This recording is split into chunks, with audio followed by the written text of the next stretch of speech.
বাড়িতে কি এরকম টাটকা মুচমুচে গজা খেতে চান? তো দেরি কেন? তো দেখে নিন আমার এই ভিডিওটা। আর ভিডিওটা ভালো লাগলে অবশ্যই একটা লাইক করে আপনার কমেন্টটা জানিয়ে দেবেন। তো এরকম আজকে মুচমুচে আমি গজা বানিয়েছি, সেই গজাটা কিভাবে বানালাম সেটাই আপনাদের সাথে শেয়ার করব। হ্যালো বন্ধুরা, সবাই কেমন আছেন? আশা করছি সবাই খুব ভালো আছেন। চলে এসেছি আজকে আরও একটা নতুন রান্নার ভিডিও নিয়ে। তো দেরি না করে ভিডিওটা শুরু করা যাক। তো চলুন। আজকে গজা বানানোর জন্য আমি আটা আর ময়দা ভালো করে মিক্সড করে নিয়েছি। তার সাথে দিয়েছি একটু নুন আর তেল। এখানে আমরা সাদা তেল ইউজ করেছি।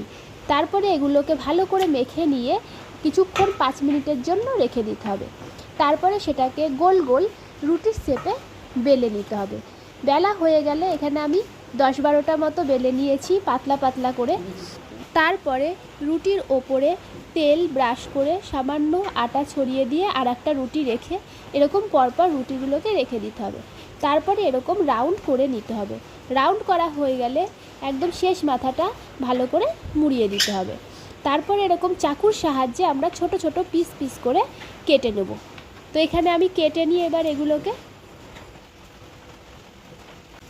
কাটা হয়ে গেলে এগুলোকে তারপরে হালকা করে অল্প করে বেলে নিতে হবে।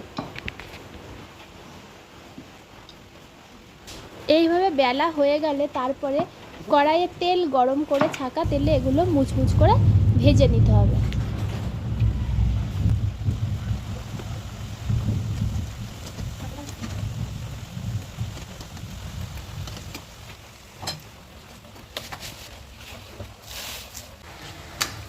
এরকম লাল লাল করে ভেজে নিতে হবে, তবে কালারটা দেখতে খুব সুন্দর লাগবে। তো এখানে আমার ভাজা কমপ্লিট। ভাজা হয়ে গেলে চিনির রসে চোবালেই হয়ে যাবে গজা। দোকানের থেকেও ভালো টেস্টি গজা। আপনারাও বাড়িতে এভাবে তৈরি করে খাবেন। আর আমার ভিডিওটা কেমন লাগলো অবশ্যই কমেন্টে জানাবেন।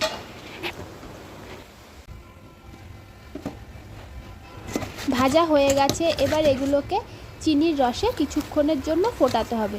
তারপরে ঠান্ডা করে নিলেই রেডি হয়ে যাবে আজকে মুচমুচে গজা। তো এগুলো আপনারা স্টোর করেও খেতে পারবেন। দেখুন কত সুন্দর সহজ উপায়ে বাড়িতে রান্না করা যাবে এরকম ভিডিও। তো কেমন লাগলো ভিডিওটা জানাবেন কমেন্টে। এই যে গজা বানানো হয়ে গেছে।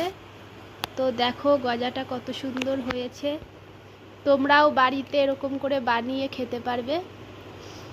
এটা ভালো, কারণ দোকানে তো সব রেখে দেওয়া তেলের মধ্যে ভাজে, ওই এক তেল যে কতবার ইউজ করে। তারা বাড়িতে এরকম বানিয়ে খাবে সবাই, তাহলে আর শরীরের কোনো ক্ষতি হবে না। তো খাও, একটা বানিয়েছো, কেমন লাগছে তোমার? তুমি রিভিউ দাও। মচমচে হয়েছে পুরো। দেখাও, ভালো করে দেখাও তুলে একটা রেসিপিটা দেখাবেন।